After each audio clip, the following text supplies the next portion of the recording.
Do you even know what we're stealing? It doesn't matter, hun. All that matters is that you're getting a nice little paycheck for it. I think it does matter.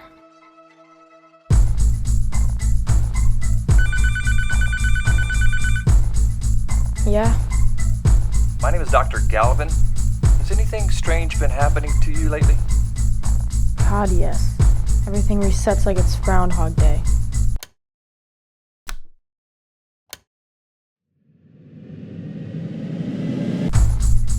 We were afraid something like that could happen. How do you know all this stuff? I built a device with another gentleman, and I put a tracker in the box. I'm so sorry. I'm just a stupid little nobody who thought she could play with the big boys. Well, in any case, I can only help you in one condition. Anything. This may take a while. It's all good. I have nothing else planned. 10, 9, 8, 7, 6, 5, 4, 3, 2, 1.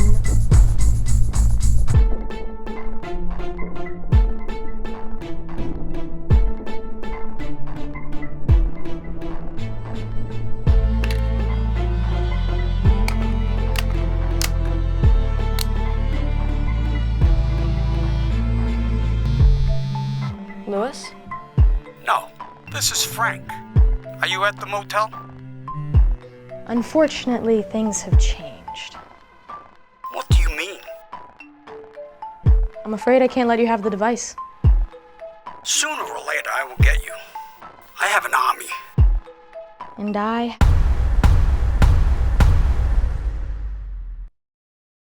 have time.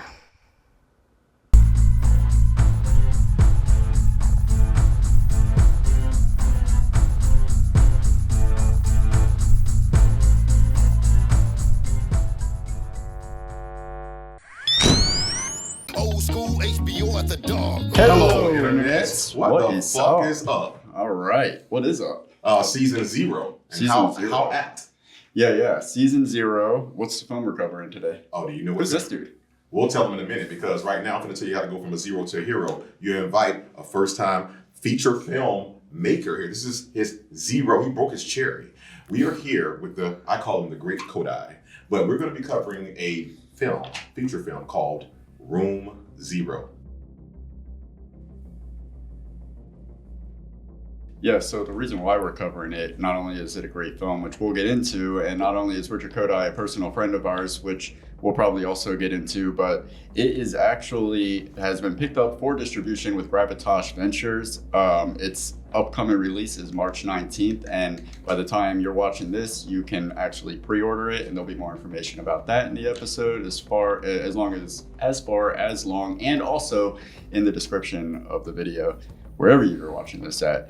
Just so you know, because the movie hasn't been released yet, this is going to be a spoiler-free, so you can, get off the edge of your seat and just enjoy the conversation and decide whether or not this is something that you might want to pre-order. You do. And feel free, you'll get how we really feel about the film, and you'll actually get more an in-depth discussion because guess what? It's spoiler-free now, but once it wins all these awards, he's got to come back to TTFT, doesn't he?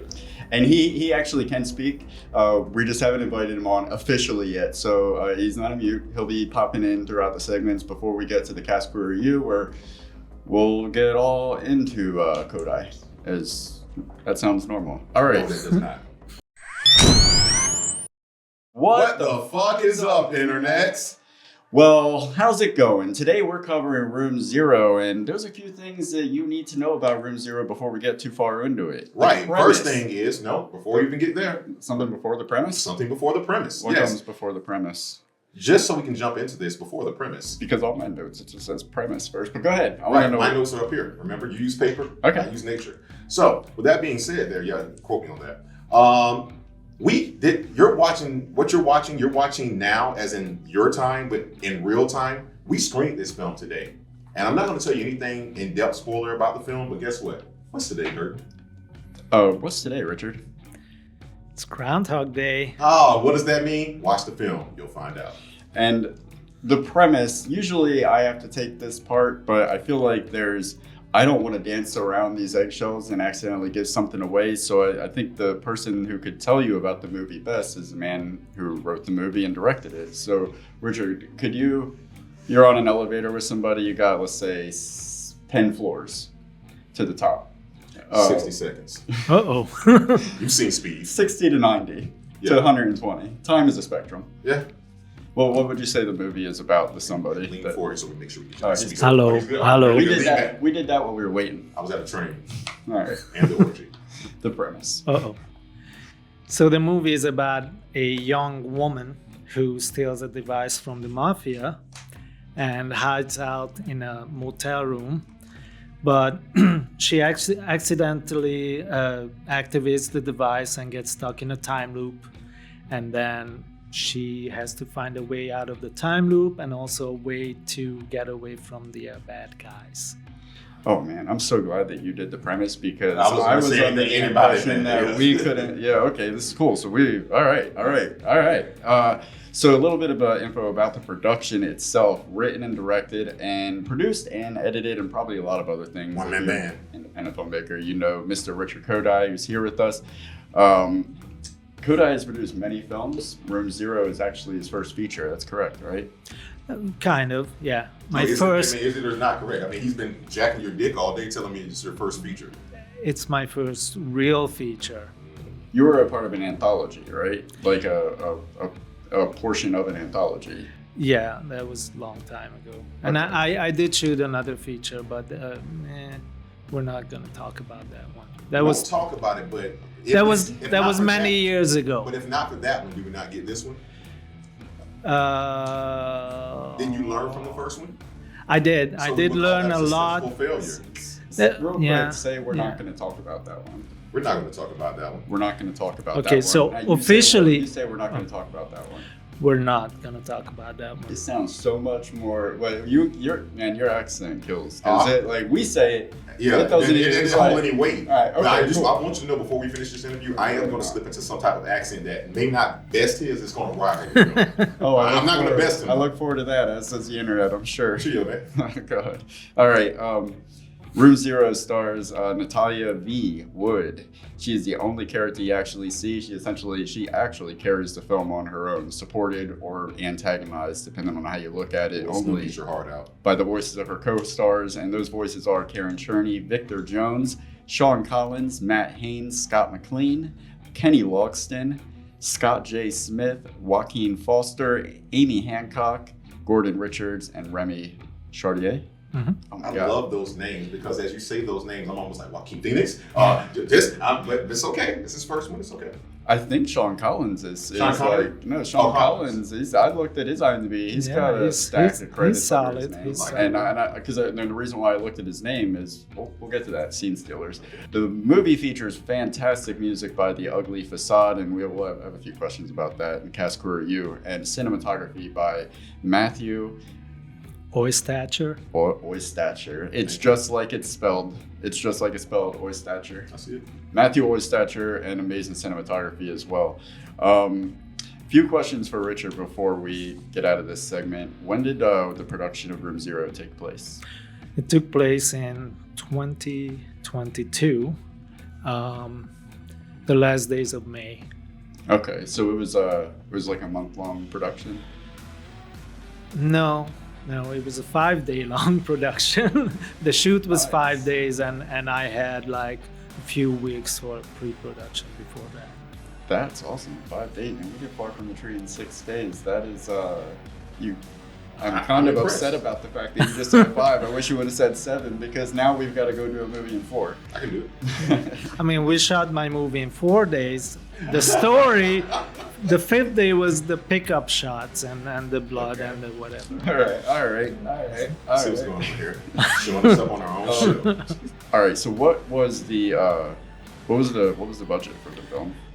$7,000. Nice. So Were we crowdfunding, or did you just try to just view where your budget, or? No, I wish I have no money. So somebody stepped in. Welcome to the world of So- independent filming. Somebody Yeah. stepped in and So this- invested a little bit of money. So That's yeah, good seed thank money, as we you. call it. Yeah. That's awesome. So I noticed on IMDb what's funny is most independent films I do this. I just put 10,000. Yeah. Just because I don't want people to like prejudge it, like thinking that it's gonna be something because of how much was spent on it. It is crazy. Like you would think that there's not a lot of money put into it because one location but the production value is so good. Like it easily, like the movie Ryan Reynolds where he's in a coffin the whole time, Yeah. buried. That is like a multi-million-dollar movie. Yeah, I think it was $1 million or something. Yeah. So the money goes places, Yeah, but you can. $750,000 to Ryan Reynolds. Yeah. But I think he reduced it. Okay. It looks great though. It looks like a 10. It looks like far more than a $7,000 film. For Oh yeah, sure. no, definitely. I agree with you 100%. Appreciate All it. right. 100%. I know you're still talking about the look. Since you just brought up look, can I ask you what camera did you use for this? That's okay. Yeah, You brought the look yeah. up. It's segue. You see how he judges me? He loves his questions, judging mine. Go ahead, sir. So it was a Canon C300. I love Canon. You're talking to a Black Magic. I'm talking to a white and man an holding a Apple. black camera and a black magic. That's what I'm doing. And Okay. a great director, if you let me speak. All right, let's get into 7 minutes in heaven. What the fuck is up, Internet? Again. How's it going out there? Today we're covering the film Room Zero, and we're about to talk about our favorite scenes, our favorite lines, our favorite moments from the movie. So you want to start? I do. And I want to also just give a special shout out to Royce. I had to go get my book bag with my notepad in it. And remember, what is the last thing I told you when I was leaving fake work? I got to go back and get my notepad. You think I put it in my fucking book bag? No, it's outside. No, you were too worried about getting the Clark Kent glasses. Since I left, I have them. They're on now. All right. All right, so I will say it was good enough. Human torpedo. Go. No, I got it. No, Okay. no. I'll say thank you. I'll say this is that one of the favorite scenes for me is this. I hate to name drop films here. Don't worry, it's not on yours. It was this film on Netflix called What Happened to Monday. And I'm not going to go into the premise of that film. It has nothing to do as far as premise-wise to this film. But I will say this.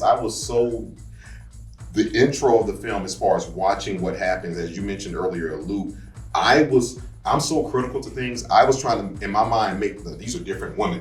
I was going into it from that perspective. So I love the fact that your attention to detail at the beginning of this film with the first opening, I know I'm in a loop within 10 minutes of this film. Not even 10. Can we even say 3 minutes? And I'm like, now listen. In my mind, I'm like, it's going to go really good or really bad, because if I'm coming into the loop within 3 minutes of a film and I don't think we're going to leave this room, you better know what you're doing, and I'll just say that you did. So that's one of mine. So I won't specifically say the opening monologue of us telling us we're in a loop without saying it. I love it. That's me. I love it. I could piggyback on that. Yeah, the first reset is when I was already invested going into it, but when it showed the first reset, I was like, oh, okay, this is going to be so. And it was just the way that it just felt like the way the shots were set up and the way it came back to the similar shots, but subtle differences. It was like, oh, this is a filmmaker who cares. Very much so. And if I pay attention, it's not going to be for nothing. On the bed this time on this side, on the bed that time on this side, or we're going to do it here. Why did it drop there? What's this? So, and you have me. I'm locked in. So yeah, definitely. Another favorite moment for me was about 20 minutes in the "What the actual fuck is going on here" line. What the actual fuck is going on here? Because it's such an it's Favorite line in the movie, man. when the character in a film says what the audience is likely thinking in that moment, and the character speaks for them out loud. What do you think I'm? Because that's exactly what after this is over. That's exactly what I say. Rare does a director get a chance to have the character and the audience say the same thing at the same time. What the actual fuck? Not what the fuck is going on. Not what's going on. What the actual fuck is going on. That's the other thing that sells it too, is Natalya's delivery on it. Is it's not overselling it. It's just the right amount of like exactly where I was at that point in the movie. Like, what the actual fuck? Like, I'm almost kind of amused. And you're as making much as I am. film directors and novice audience and just people who just love film in general all think the same thing. And that's why I love you didn't dumb it down, but you didn't make it too preachy. It's straightforward. I like the meditation scene. That was just such an innovative moment in the movie where I thought it was really cool that one, it like slowed down and you really felt like you almost made the audience meditate, and it's hung on that shot of her in this same shot that you see where she's going through all of this angst and she's stressed and everything. That same exact angle, she's sitting on the bed and in a completely different headspace, and it feels like a different room because of the music and the Victor Jones voice, or the voiceover of it was so good. And then you took it first person into a meditative experience, and it was like, it reminded me of Paul Thomas Anderson's Punch Drunk Love, where he would go into these transitions between the scenes of just colors meshing together it felt like it was trying to tell you something. And I don't know, I thought that was really cool. Yeah. No, I agree with you 100%. The first thing I want to speak on before I forget about it was, it gave me a feeling of two different things. I won't go Doctor Strange with it. Remember when he was going through the little thing, and not that, but if anyone from my Marvel fans out there, if they've seen Taika Waititi's Thor, not Love and Thunder, but the Ragnarok, when Thor's in a chair and he gets pushed through this void or whatnot, and I'm like, again, you only had $7,000, so kudos. They probably had 70 million, but it gives, like you say, it's a night. If I'm not going to leave the room, let me leave the room in my head, and I love that you did that for us. So I appreciate that. But also in that sense, you mentioned the voice, and I'm a professionally trained voiceover actor. I love the fact, because clearly there's a film out there, I think Far From the Tree, there's some numbering in that, but when I hear the numbering counting in this, and then you go back and do it backwards, and then he meshes them together, I'm like, oh yeah, here we go. Like, this is time to get the shrooms. It was I loved it, like 1, 2. I'm like, okay, and then they were off, the latency between them was happening. So I love that. Again, even if we're thinking we don't know what's going on, we're out the barn now, and I do love that. Yeah, the audio, you did a fantastic job on the audio mixing on it, where you hear the people coming into the room towards the end of the meditation, and it was really, the whole thing was, it kind of put you in the same state as she was in, as her character. It made you feel like, if you're not first person, you feel like you're in the room with her now, and that's what I was going to speak to, and you just brought that up, so I guess I'll kind of say it now. Remember I was talking about, yes, this is following one character, but you created a second character, and that character's name is perspective. Like when you change, well, why did he change this angle? Why do we stay at this angle? Oh, why are we looking at it from this person? Now everything means something, and this is a rewatch film because you want, I see what's happening here. So the perspective was definitely another character in this. Bringing it down a little bit, or bringing it up a little bit, I guess to say, 2 moments that kind of cracked me up was the training montage was great. It was put together great, but the moment the way she kicked the bed and then kind of like stopped and brushed it off.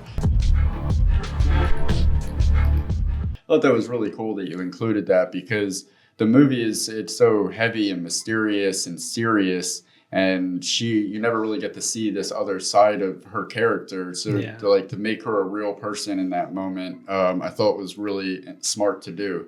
And that was all actually Natalya. She was doing things, she improvised those things. I was going to ask, does she, I don't know if you know, does she do any type of training or anything? Because I feel like, I don't know if you felt this way, like she had to act and dumb it down at first and then became what she normally does. So I was like, that one part looks unreal, but when she started getting into it, I'm like, I don't feel like this is fake now. I feel like she does some Tae Bo or something like that. No, I think she knows a little bit of boxing or something, but telling us that she was just acting. We had Josh V. Thank you, Josh. He was my assistant director, and he's like some kind of martial arts person. So he was teaching her on set, on the day, like punch like this, kick like this, and she's really quick to pick up everything. I think we marvel at it, and we're fascinated because in both of our IMDb histories and all the stuff we've done, we've avoided action almost exclusively in everything we've done. There's not been any fight choreography. And I was really impressed with the fact that she really learned how to do all that with the gun. It looked like she was doing it real time. She did over there. Again, I had Jimmy Carr come over and they did a little crash course. Like Natalya is a beast. She picks up things like that. She's a really good actor and everything related. I think he just brought up something very important here that we would be remiss if we didn't bring up, is that sometimes you got to get out of your own way, or what we like to call delegating. See, I've known some directors and some people will say, we don't need a person that really knows how to gun. I'll just cut around it. What's the line? We'll fix it in post. No, Get someone who, just like he has a vision to direct, get someone who knows how to handle guns, get someone who knows martial arts. It doesn't have to be the best, but it needs to be believable. Mm-hmm. One of the other things I loved is as independent film, as writers, anybody that I think most writers have the biggest issue with coming up with unique character names. I want to read 3 names for you just at random. Old Jack, Jimbo, Apples. Okay. Is there any meaning or relevance to these? Because it was a humorous moment for me in the film when she's on the floor, she's calling all the different, you know. So Old Jack, have you ever met all I kept telling myself was Jimmy Crack Corn, and I don't care. That's the only thing I didn't even relate. I didn't know. I'm like, listen, if he's trying to tell me something with this, he's lost me at this one. I just hope she's just saying stuff. Well, the thing is, the idea behind this is that if you meet, like, you know, criminals or people in the, you know, in that world, you know, a lot of times they have stupid names. So, you know, you can remember. I mean, that's the name they get from their peers, and it's usually like something stupid. No, I just would never be afraid of a guy or a girl named Apple. Well, I would just be distracted the whole time. Hey, what's up? Don't fuck with me. Don't fuck with Apple. I'm like, hold on, man. How did you get that name? And are you a green apple? Are you a red apple? Are you sweet? an oversized pear? I don't know what's happening. Yeah. I thought that was for somebody like writing, coming up with names is always such a challenge, and your main character doesn't have a fucking name, but you know the other characters are like that. Yeah. Again, you do this more than I do with your writing. You will always, we call it, let's not spoon feed them. Not only do you not spoon feed them, you don't sit them in the high chair. You threw all the utensils away. And what I love that you mentioned that we really don't get to know. We hear all these other names, but we don't really know her name and what's really truly going on with her. But everybody else is a key to the puzzle. And and I love the allure of her character that, like, as you get to know more and more about her, there's these insinuations that, like, how long has this been going on? How many other, like, I can't remember the other names that she was being referred to as, but people had different names for her, depending on, or she played different people. Yeah, she would, you know, lie and then like pretend she's somebody else. That goes with the theme. Susie Q. Yeah, Susie Q must have been hot. Yeah. That was good. Outcast, Andre 2000. The last, and I'm not going to say anything about this, but I'll just say the last scene that I really loved was the ending, and that's all that I'll say about that. I'll just leave it at that. I just really love the way you ended it. Richard, if you could choose one scene to pitch the movie, like if you were just going to take one scene and use it as you know, to put it out there to entice somebody to watch it, what scene would that be? Oh, good question. I think, well, there's 2 approaches. One is, do I want to tell them about the time loop or not? I really love the scene when she calls Lewis and she's upset. And, you know, she says, like, listen, who are we stealing from? And we're stealing from Frank Trentino, you know, who's this big time mafia boss person guy. What is wrong with you? You're not supposed to call me on this number. Not tonight. Who are we stealing from? What? Who are we fucking stealing from, Lewis? How fucking dare you talk to me like this? It's Frank Trentino, isn't it? You should just focus on your job. The rest, you shouldn't worry about. Are you fucking kidding me? I love that scene. I think that scene is really good, but that scene doesn't bring in the time loop element, so maybe not that one, even though I think it tells us about the crime element and the danger and what's at stake. So I think it would be probably the scene where Dr. Galvin, the person who invented the device, calls her and they have a conversation. That's all I'm gonna say. We're not gonna spoil any more about this, but they do talk about the time loop. Yeah. Hello, my name is Dr. Galvin. Has anything strange been happening to you lately? What? Have you been experiencing some strange deja vu type phenomenon? I'll tell you my absolute favorite scene, and we kind of talked about this a little bit earlier off the record, but my favorite scene to me, and it does not mention the time loop. If I would to pitch this film, my favorite scene, it's like a more serious. I brought up the film to you, 50 First Dates. When she's talking to her boyfriend or whoever that guy is on the phone, I'm assuming it's a boyfriend. Yeah. And he's like, "How many times have you had to tell me this?" And she was like, "Too many times." And to me, that moment there, it brings you into an emotional level to where you have to feel for her. Even if you don't understand the film, you have been on this journey with her. And she's like, at this point, you don't know how many times we brought up Groundhog Day. We brought up, The Matrix with Deja Vu, and they reset the program. She doesn't know if she's ever going to get out of this, but she's a pain freak. She's painstakingly putting herself through this to have this conversation with this guy, who her boyfriend, and having to restart it over and over, only to get broken each time. It's like, that's if you really that one scene alone is just so emotional. So can I ask you this? Was that always in the original script, or was that how the audience is supposed to take that moment? What should they be taking from that moment, if you can speak to that? No, that's pretty much it. Yeah, I mean, the whole I didn't want to overdo a romantic plot in this movie because there's no room for it and it's not necessary anyway. But I did want her to have somebody. And things happen with that person over the course of the movie, and I wanted that's probably the emotional punch of the movie. That's one of them, I guess. But yeah, so yeah, that was planned from the get-go. I think for me, that moment was like the character arc for her, or at least the moment that you were letting the audience know that something had changed for her as far as what her intentions were and what her what her concessions were at that point had shifted. I won't say anything more about that. All right. Even this conversation just came way down. Just let's talk about it. Natalya Wood did a fantastic. Yes, and that was one. And speaking of, let's get into scene stealers. What the fuck is up, Internet? How the hell is it going? Today we are covering the film Room Zero.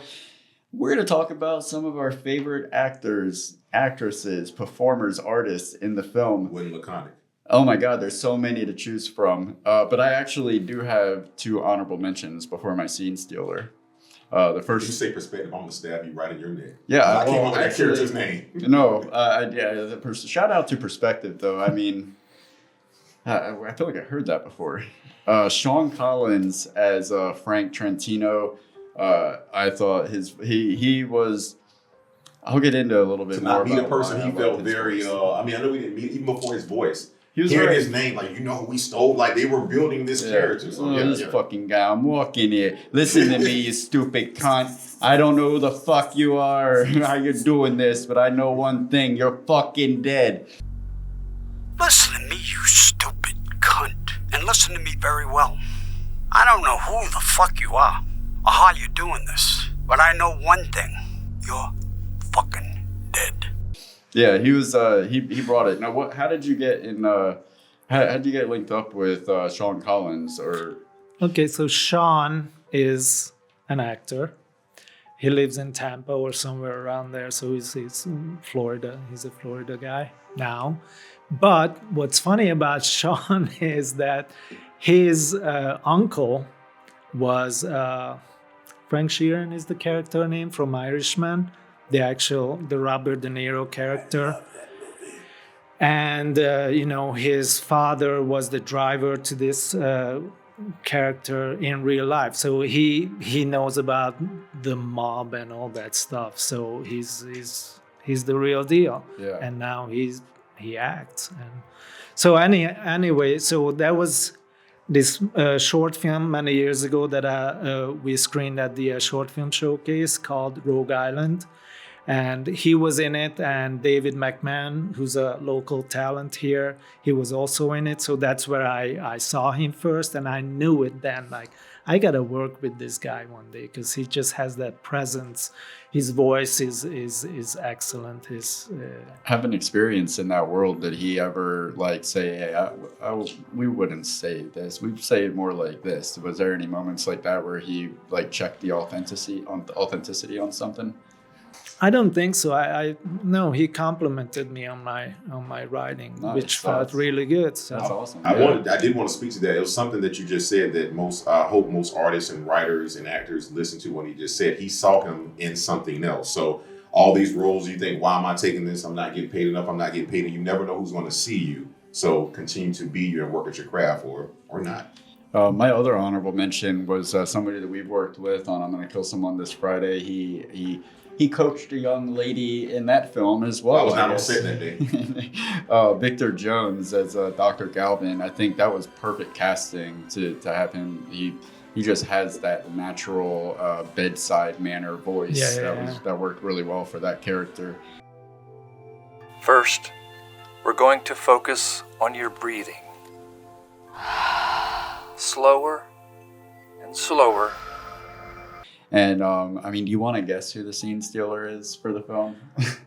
Well, before we do that, I do want to say a shout out to all when you see the credits, you're like, what? I just want to shout out that if you're going to go Omega Man or Omega Woman in this point, look that up. That reference definitely plays here. Omega Man kind of off of I Am Legend, one person. I'll appreciate that later. You will later. Yes, you will. But the fact that you still had all these other voiceover artists there, that to me, these people probably have never done voice, but you heard the voice like, listen, I already know who my lead is, but I want that voice. I want that voice. It's like your head's always thinking. So I just want to shout out and give an honorable mention to all the people who did the voice. We had Karen Chaney, who we worked with before. You mentioned other people. So it's not easy because they've even not seen the film. It's like, what is my motivation? I'm not going to be seen. I'm just going to be heard. And I think that you did a good job with all of these voices being different. Yeah. So that was a really good job.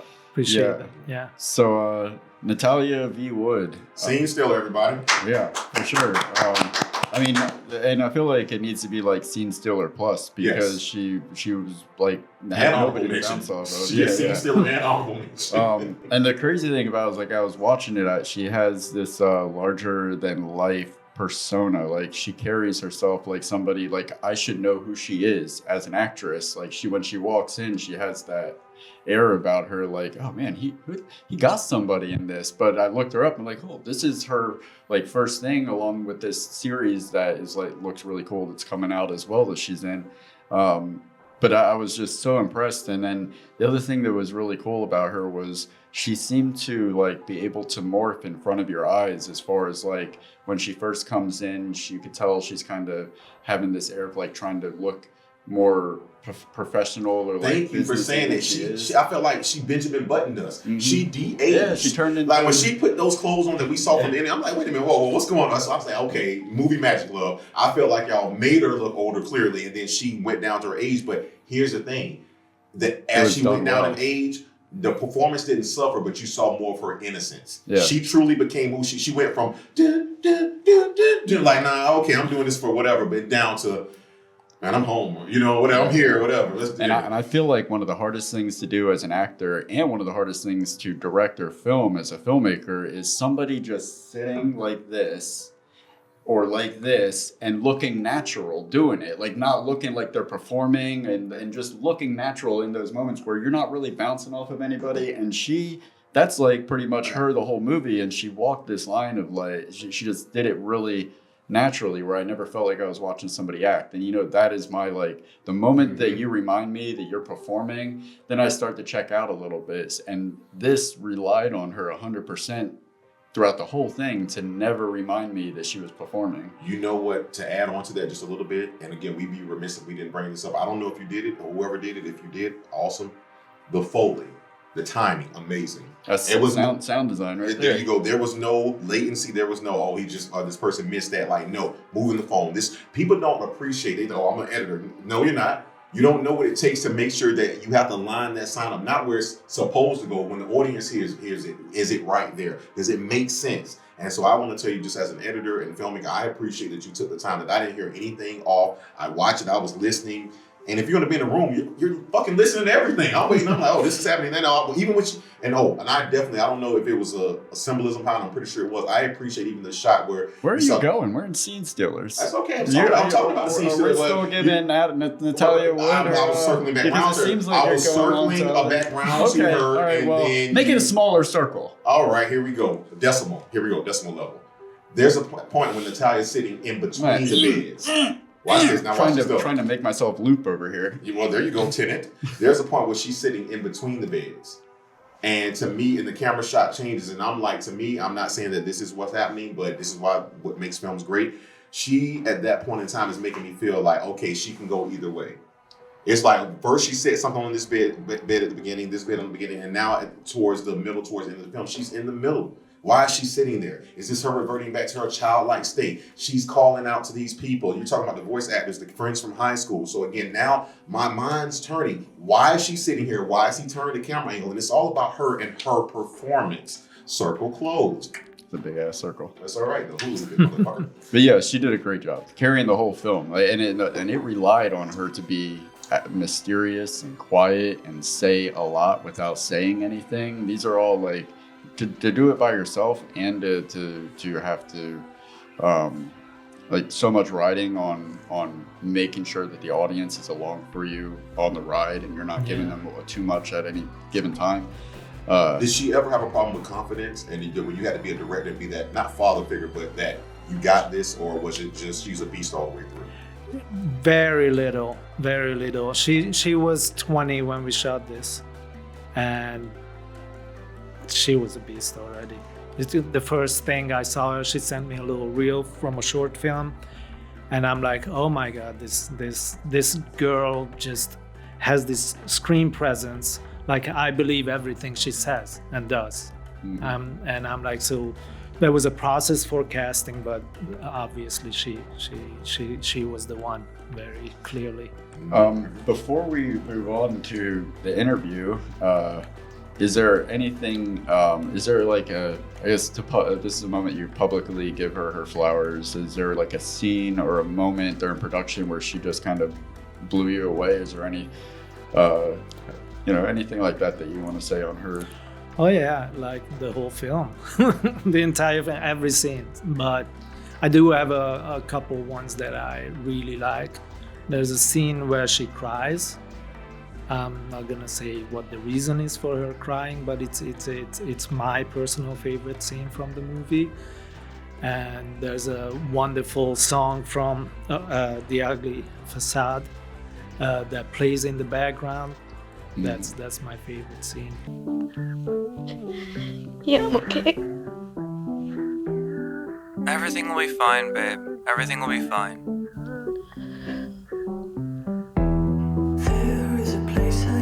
Babe?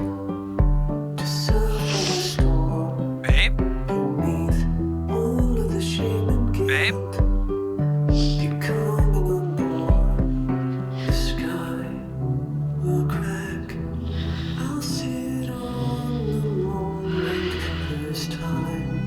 She blew me away there, and there's a monologue in the end, right before the climax. She sits on the bed, she looks in the camera, and she delivers a few-minute monologue in one take. And yeah, that's my other favorite scene. But other than that, she was perfect. She was so good. Yeah. That's like the greatest gift to a filmmaker that you can give as an actor, is to come on set prepared, knowing your lines and being able to, so that we can focus on making you look good, sound good, and putting the story together. And yeah, that's so awesome. Yeah, you could tell that she knew what she was doing throughout the whole film, because there's so much that just relied on her taking the right beats and waiting. Yeah. So speaking of Natalya, we are going to do, we're going to jump out of this studio real quick for a little interview with her. So check that out.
The fuck is up, Internet? Again. Hello, how's it going? We're covering the film Room Zero today. So naturally and very excitedly, we have the writer, director, and so many other things of the film with us, Richard Kodai. Thank you very much for being here today, sir. Thank you.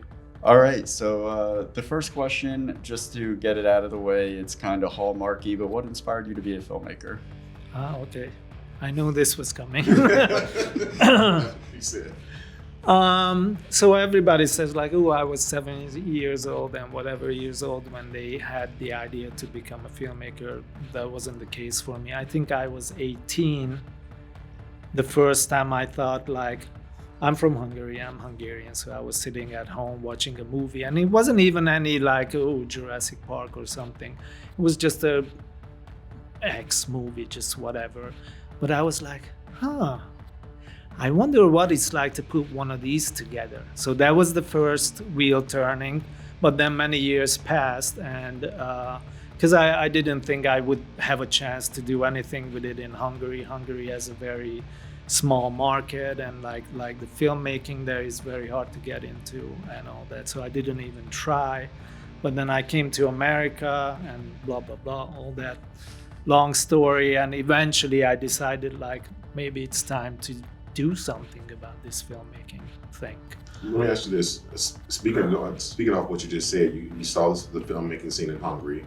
You came over to America. You're doing film. Let me ask you this. At any point, did you think, you know what, I'm in over my head, let me just stop? I mean, everybody wants to quit. You know it, I know it. There are times on the way here. there are times when you're like, I've given everything, I have nothing else left to give, but shit just didn't happen. It just didn't work out. It didn't happen. Happened to me a couple times, few times, happens to everybody. So yeah, naturally you want to throw in the towel, but you have a passion. And eventually that passion will rise again, and you just keep, you just find a new way to try things and do things, and you knock on a new door and hope that it's gonna open up this time. Yeah, and it always seems like whenever you're ready to come back, there's always something that reinvigorates you, like gets you, where you don't know how you ever left it to begin with. I've been pulled away before, but something always, you can't shut off the stories and the ideas, and it's kind of like torturous to not get them out. Is there a meaning behind the name Nowhere Society Media? It sounds good. It does sound good. It sounds good. I had like probably 80 names on a piece of paper, and I was like sending my top 10 to people like, hey, which one do you like better? And almost everybody picked Nowhere Society Media.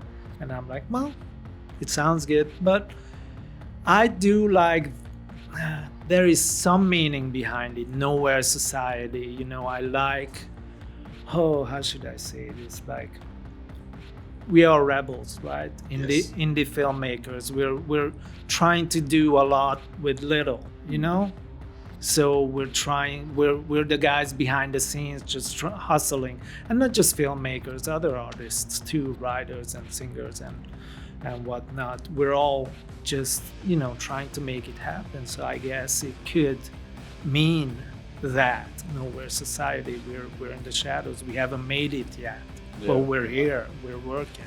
Yeah, and there's nowhere for us in mainstream society. We can't seem to find a place to fit in. Yeah, I know you mentioned, actually you did mention, we're not going to talk about that. You've written and directed many short films. How'd you know that it was time to do a feature? I just knew it. I was just tired of making short films, I'm like, and I always wanted to shoot a feature. It just never, the number one issue is money. No matter what you do, something's gonna cost money. Even if you shoot like a no-budget movie, it's not a no-budget movie. You gotta feed people, there's gas, there's this and that. It's still gonna cost some money. Yeah. Which is why we said you were so brilliant for this film. One woman, one room, one director, one award, best film. Because think about it, you literally went bare bones on this. That was the idea. Yeah. So finally I was like, after years of trying to raise money like everybody does, money didn't come because who's going to invest in a guy that hasn't proven himself? I mean, I can see it clearly now. I didn't at the time, that was rough. And so I'm like, what is the smallest idea that I can think of? One room, one person. That's the smallest thing. I can make that happen probably. So now I just have to write a story about it. I'm pretty sure that's how Saw started. Okay, I got two guys. They're fucked up in a room. They're both dead. We don't know what happened. I build from here. So you just hope. So is that where you? That was actually my next question. Is where the idea came from. So it sounds like you kind of started with what can I? Yeah, you started with that. Yeah. What can I build off of that? Yeah, after realizing that I can't raise real money, hundreds of thousands of dollars, I'm like, what is that I can maybe raise money for? One person, one room, I can maybe make that happen. Project it yourself. You like gave yourself terms and you're like, I have one room, one actress. Yeah. You're like, what can I do with this? Now, I would ask you did talk about technical assistance, but I want to ask this. I felt, at least because, again, it was a very, very obvious relationship between you and her, director and actress. Would you say y'all spent above over 90% of time just you and her on this, or was there always at least 5 or 6, 7 people around, or was it mostly you and her on this? Yeah, No. what does that look like? The other people were there too. So we had I think 6 people on the set the whole time, and maybe 5 people. No, because Cynthia came though. 6 people on this. I think it does a really good job at giving the impression of being very intimate. Like it does not feel like there's a whole crew of people It felt in like there. a camera was set up and then sweetheart act. It doesn't But even. I know that's not what's happening, but that speaks to It's like he's like, let me make it very clear. There were other people in the room. So at all that's times. more impressive now because I'm claustrophobic. I could have did it like 6 people, one room, and it's in every. I'm not saying One half of a room. One half of a room. Even more impressive. Because the other half we were shooting. So I'm gonna probably send you some BTS photos to cut in here and just show how crowded it what was. that? When I know that you came up with the idea based on these factors that you have in place. So like, what was that moment like when the light bulb went off and things started falling together? Like, oh, this is what it's gonna be. Like, how challenging was it to get to that point in the writing process? As soon as I knew that I was gonna do one person in one room and that person will be on the phone, I already knew that it was gonna be a woman, and everything else I knew immediately.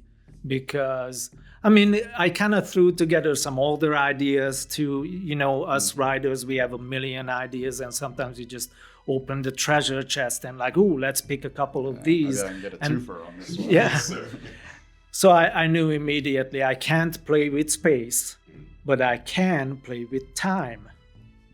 Let's do that. Yeah. I see what he did. And there. then at the time, I thought that, maybe it's time for another time loop movie, because we had Groundhog Day, obviously, and then Happy Death Day and The Edge of Tomorrow. Tenet.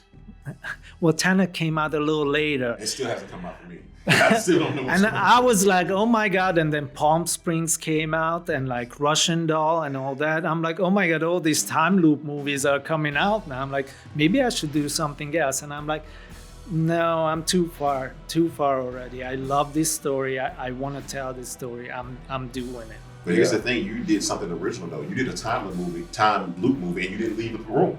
Yeah, that's what's beautiful about that. I don't really- think I've seen that done. Have you seen that done before? Not that I know of, and that's such a really cool selling point. But that whole space and time thing, like you said, that's always go hand in hand. Space So and time. space It's like, is a spectrum as well as time. Space will remain concrete. Time is getting real fluid. That's How long awesome. have I been here? Yeah. 1 year, 1 month, 100 years?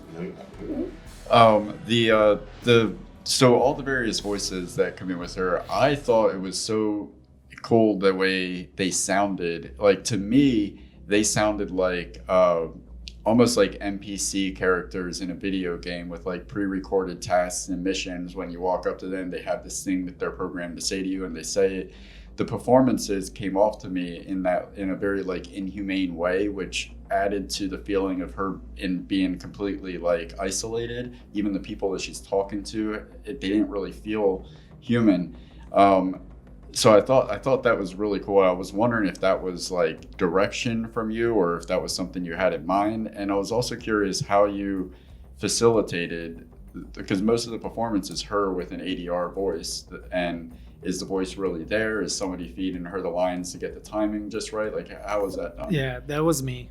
Really, so you were giving her the lines Yeah, to get the whole movie, every line, it was her and me reading. I think there were a couple scenes where somebody else read, but I'm like, no, I'm doing it. Give me the papers, and then you could control I pacing like yeah, that. and then I had to like obviously put all the voices in later in post production.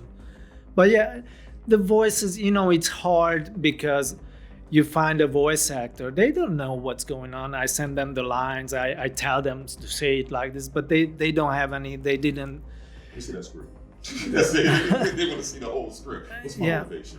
The way it came off, it sounded really cool. So they were all giving me a couple options, and I'm like, oh, this is good, that's good, or change something. So that was just me trying to orchestrate the whole Now, thing. you said they're all giving you something different. Did everybody come in on location? Did some people send you stuff? Did you bring everybody to one? What did you do? I picked people who were able to record at home, who had their own equipment, because I knew I didn't. There you go. And they just recorded it, they sent it to me, boom, done.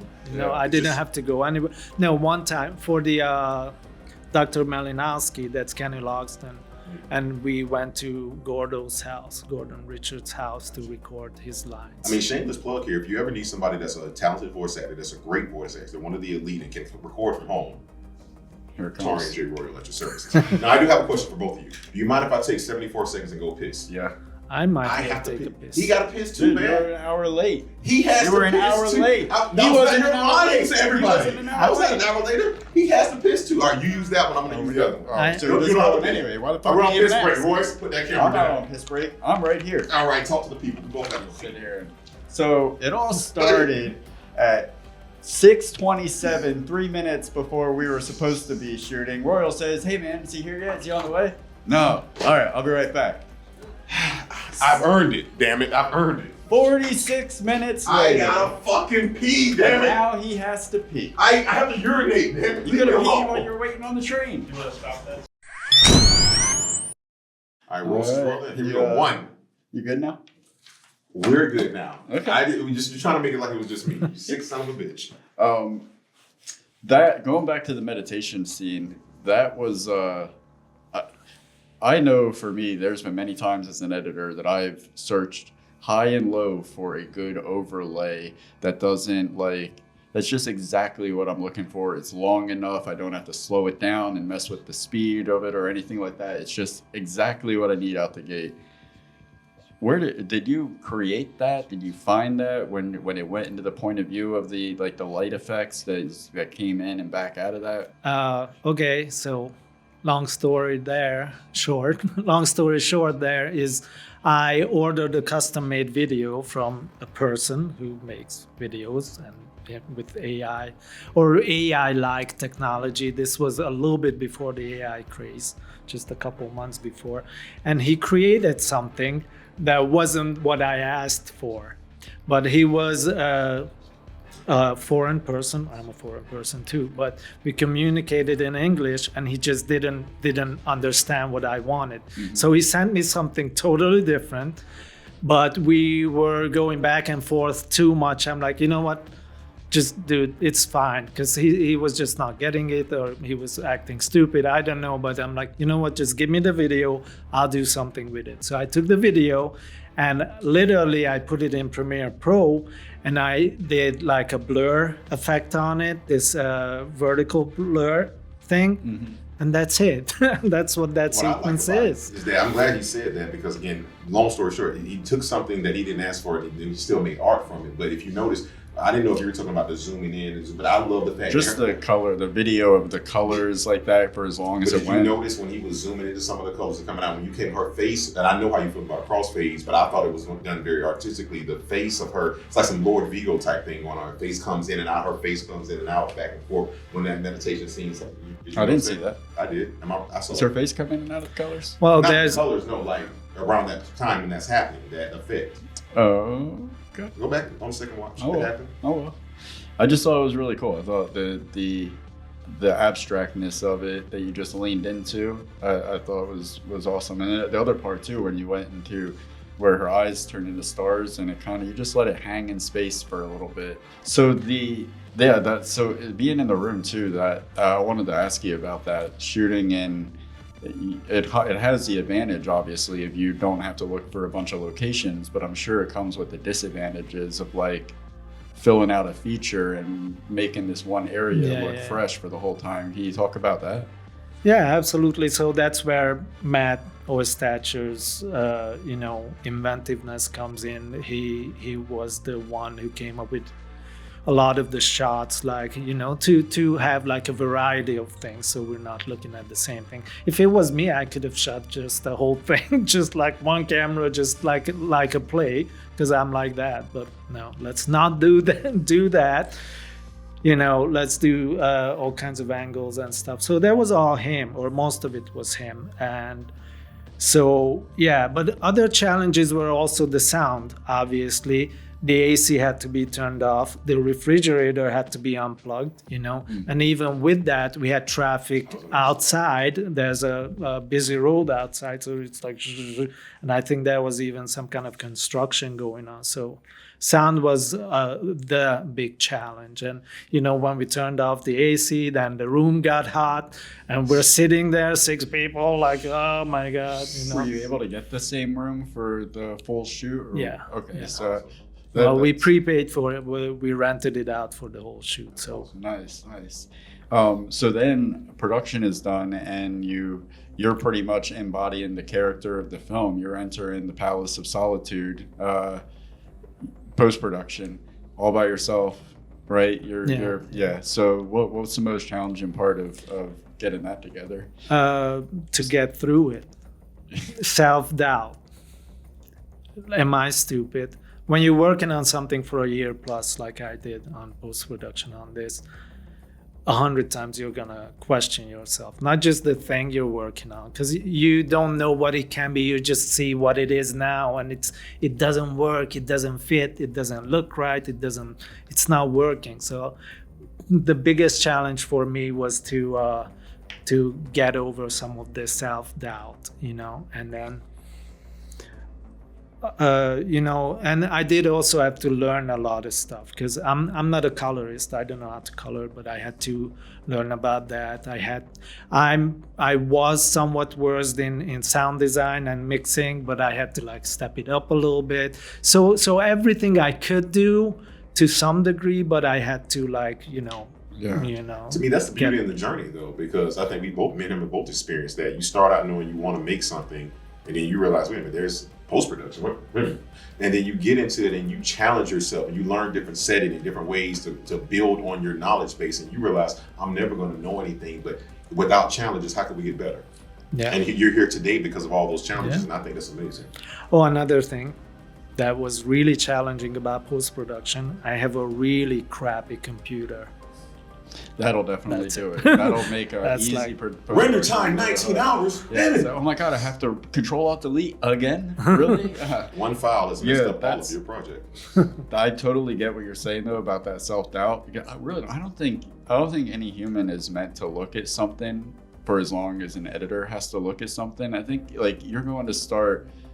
It's just going to start looking ugly to you eventually anyway, especially when you get into color grading and you start getting into the weeds, and then you take the color grade completely off and you're like, fuck, it looked better before I started all this. The word deadline was invented for editors.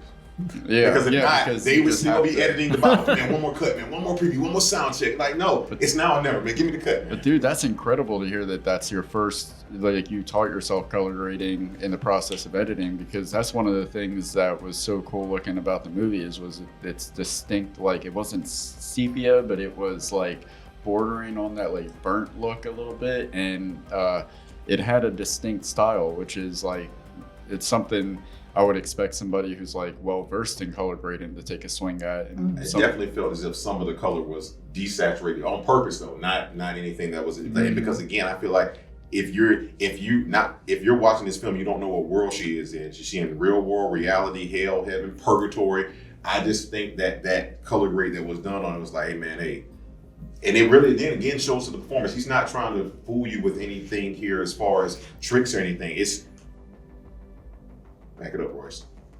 Thank you. There we go. He's not trying to fool you with anything here. He's basically when you pulled that saturation, because we've been he's been criticized for pulling saturation before because we filmed in Florida, but it was for a reason. And I feel as if when you did this, like I say, it takes guts to pull some of that color out of it, but then her performance comes through and it makes you pay attention. Like, I don't want to be in this room. This room is it gives you the EBGBs. Yeah. We're coming up on towards the end of the interview here. Just 2 questions.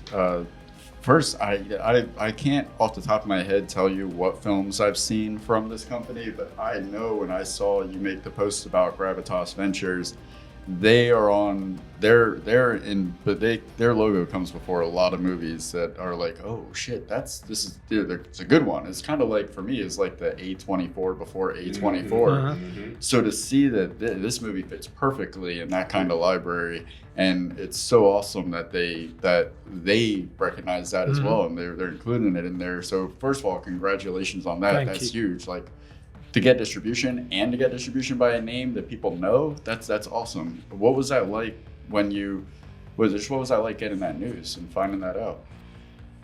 Great, especially since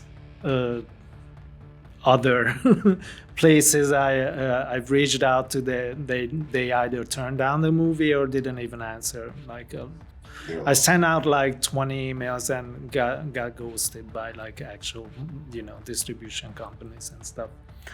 And it's their real emails. It's not just me sending. It's like contact here kind of stuff, ghosting. Okay, whatever. So when Gravitas happened, I was like, already like, I'm like, I don't know what's gonna happen. I don't have a next step. I don't know what to do if none of these work out. But luckily, Gravitas like, hey, we like your movie. Let's talk. I'm like, dude, this is awesome. That's the dream, right? That's like to get that validation. Because a couple other people, they actually were nice enough to email me back. They're like, listen, we watched your trailer. We're gonna pass. And I'm like, okay, can you tell me why? Very politely. And some people would like, well, listen, we see that this is a 1-location movie, blah, blah, blah. And right now that's not something we're looking Until for. that becomes the trend, and like it's so breathtaking what So you're doing. It's innovative. So cutting edge. Right? No, they don't know what they want until they know what they want. But one thing really quick, I know we're going on the last question, but he mentioned that he didn't know that next step. And I guarantee you that's 98% of all filmmakers who are independent filmmakers. Once you're done, it becomes that sink or swim. You're either not want to call yourself a true filmmaker. You're either going to go on the journey of becoming a true independent filmmaker, or you're just going to stay somebody that makes films. And sometimes it is getting that one call. I mean, like you say, you send all these emails out, you got one response, and it just gives you that little bit of credit and that nudge to say, I did it. And I'm not being funny when I say this, but next time maybe it's a 2-room film or a mansion. It's like you build off of your knowledge, but that one call does it. It gets you here. Maybe somebody who we interviewed 2 years ago sees this interview is like, I like his style. If you don't put in that work, all that time you were doubting yourself, you could still be doubting yourself. Yep. But you finally went through with it, and look, it's paying off, man. Yeah. Thank God. Yeah. So you have been involved with, you've done, like I said, many short films. You've been, what, like 10, 15 years now about 12 or something, yeah. You've ran the short film showcase that you started. You've been like deeply embedded into the film community. You're in Henry Nader's film. You've now done your own feature, which has been picked up. So I beef up your resume before asking this question so that people know that they're listening to someone who knows what the fuck they're talking about. When I asked for the aspiring filmmakers that are watching, somebody that's about to pick up the camera for the first time, they saw a movie like you did and they don't know why it struck a chord, but now they want to, for some reason, make their family angry and do this as well. What's the best advice that you can set them off with so that they don't fail? Good question. That is a very good question. The 3 of us are all still trying to figure it out. The answer is different for everybody, though. I feel like you've been through the struggles. What I would say to anyone starting now, and I don't consider myself in any way a made filmmaker yet, but Yeah, you gotta just keep going, because that's gonna be your biggest challenge, because you can learn things. You can learn how to use the camera, you can learn whatever your area is, acting, writing, all that stuff. Do learn it, yes, do put in the hours and become as good as you can in that field, in that area. But it's gonna be hard. It's gonna be hard. It's unfortunately it's hard to some degree. Some people find success easier than others, but even they have to go through some challenges. So expect the challenges, but the payoff is great. Okay. Yeah, follow the light at the end of the tunnel. Yeah. All right, so we're about to tell you to your face what we thought of the film in this next segment. Fuck's given. What the fuck is up, internets? What the hell are you doing? We're covering the film Room Zero today, and this is our review of Room Zero. In a very special treat, like we did with Chad and Bloody Freaking Mary, we have the writer, director, the creator of Room Zero sitting here with us to not make it awkward at all while we say what we love about the film. So I've got a few notes for my review. I'm just going to read them straight off the paper, and then we'll do the number. All right, so this is Storytelling 101. It's got minimal effects, one location, one physical body on the screen, and a whole world unfolds out of it. It's masterful storytelling, and I'd put it on par with the likes of Hitchcock. I love the minimalist style of the way text and alerts show up on the screen throughout it. There's no sound effect. There's no crazy over-the-top graphic. It was a unique choice, and I think it lent itself to the silent solitude of the film. The pacing was very interesting. I'll be honest, I was a little nervous when I saw an hour and 46 minutes in one location. I was pleasantly surprised 20 minutes into it when I felt like only 5 minutes had passed. With one person in a room, a lot of reading, a lot of silence, a lot of darkness, it still flies by and feels fast-paced. It manipulates your perception of time and space. You can make seconds feel like a minute, while at the same time making an hour feel as though it passed in a minute. It's like you give the audience time vertigo when they're watching the film. You give us just enough to keep us intrigued while keeping us guessing. I always felt like I had just enough of an idea of what was happening so that I didn't lose interest or check out, but I never had a firm grasp of where exactly it was going, so it kept me invested. And from the very first scene, I felt confident that the movie knew exactly where it was going and would be meticulous in how and when it would give me morsels to lead me to the next step. This is the kind of movie I want to watch, the kind of movie that rewards you for paying attention. The jump cuts, I thought, also were a very nice stylized choice that complemented the theme of time being fractured. Those are the things that I love about the film. There wasn't, usually we do like, what would we change? I can't think of really anything that I don't think I would change anything about this movie. I think it was put together so meticulously and intentionally. It would be an insult to say move this here or do that. I think it was done exactly the way it should have been, and I wouldn't change anything. Okay. For me, Room Zero, a film that's unapologetic. It knows what it wants. It knows where it's going, and it's not going to tell you. And it wants you to come on the ride. A film that's so practical, but it's full of CGI. What do I mean by CGI? Cinematographers getting it. They understood what they were working with. They understood where they were trying to go, and they didn't overshoot their budget, their boundaries, or their beliefs.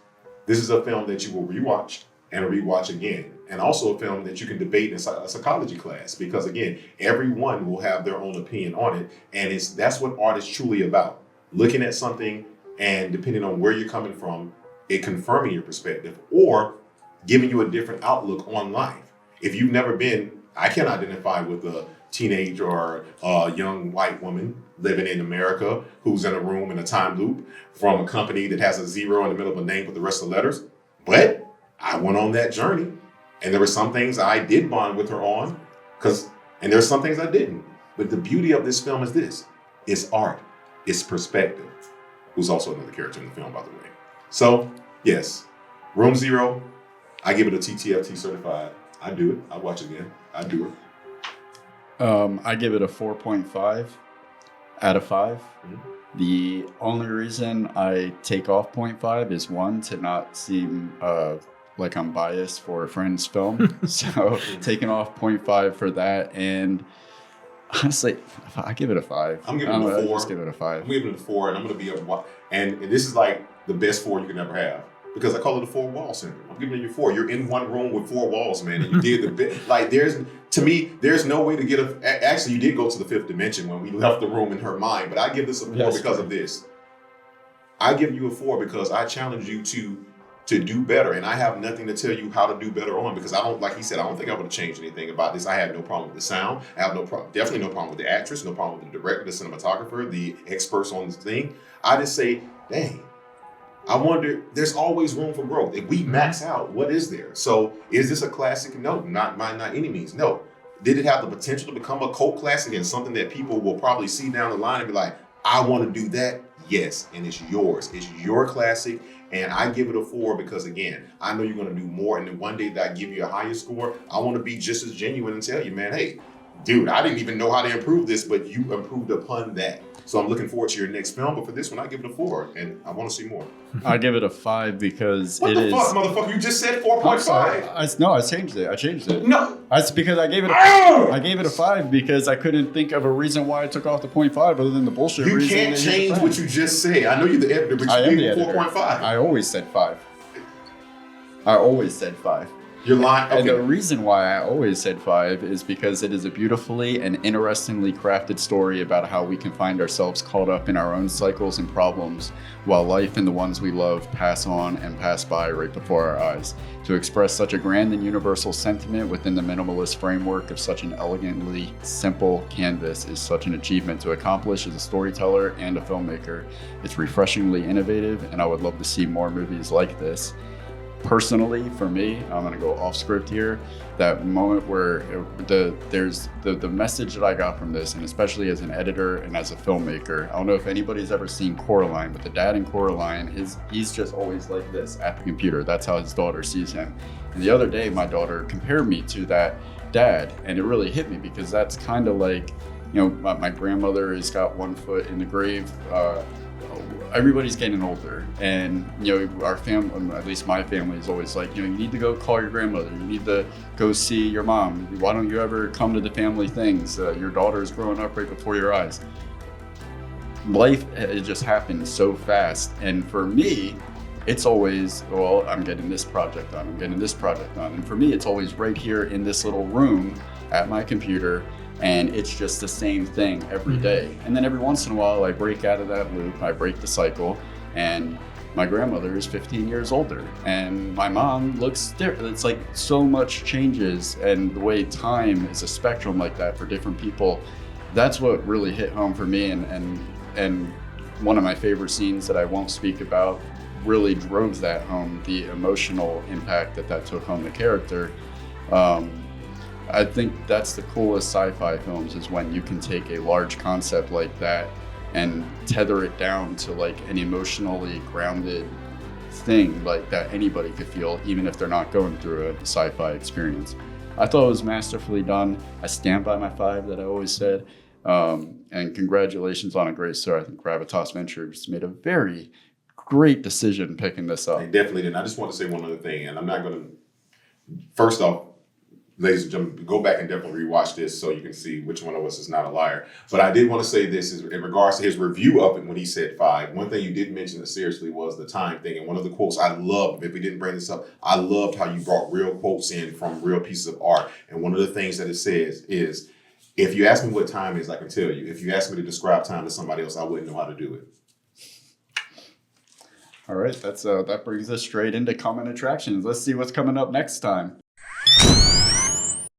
What the fuck is up, Internet? We are covering the film Room Zero still somehow, and we're here with Richard Kodai, and we're at the tail end of this conversation, actually. I don't know where the time went. Don't really know what happened. Ask people make 10. Before we go, we just want to let you know 1 time, 2 times, 3 times. Don't forget, pre-order now. Room Zero is available on March 19th.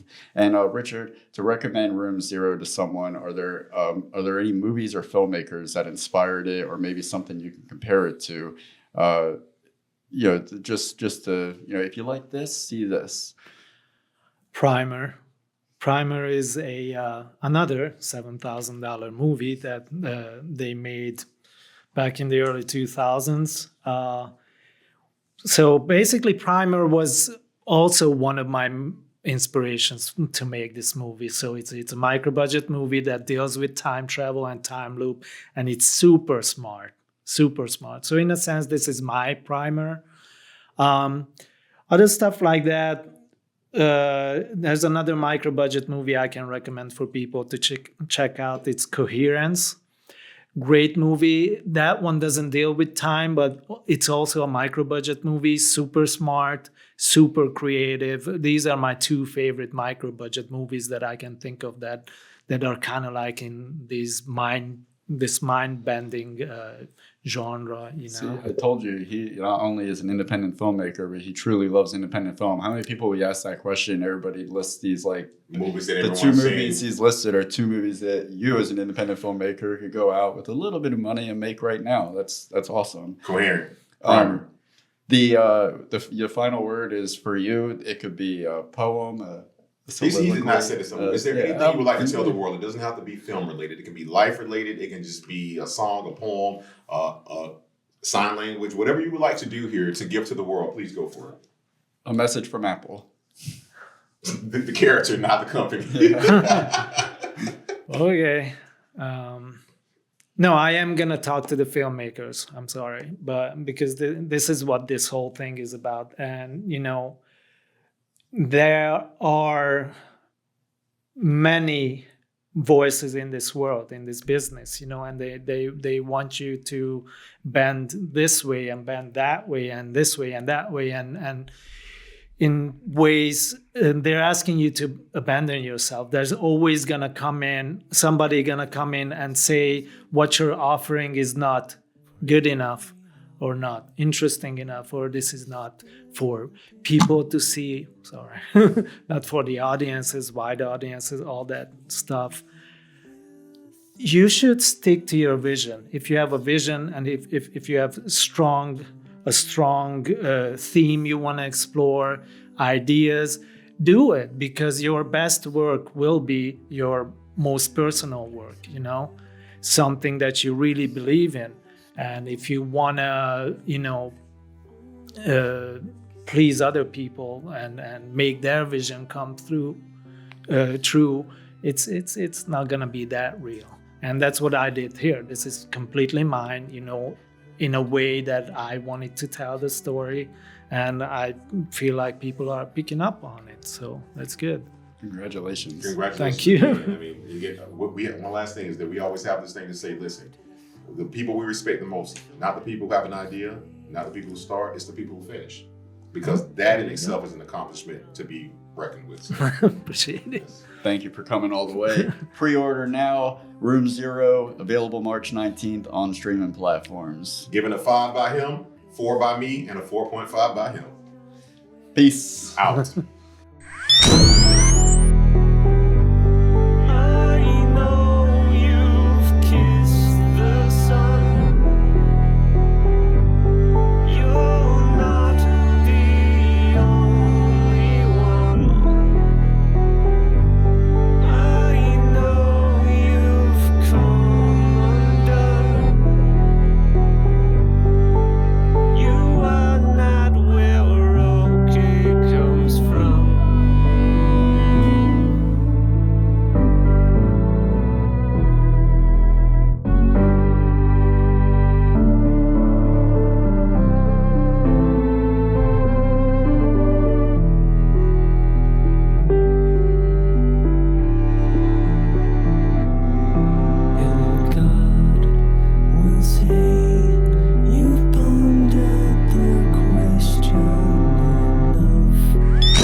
What the actual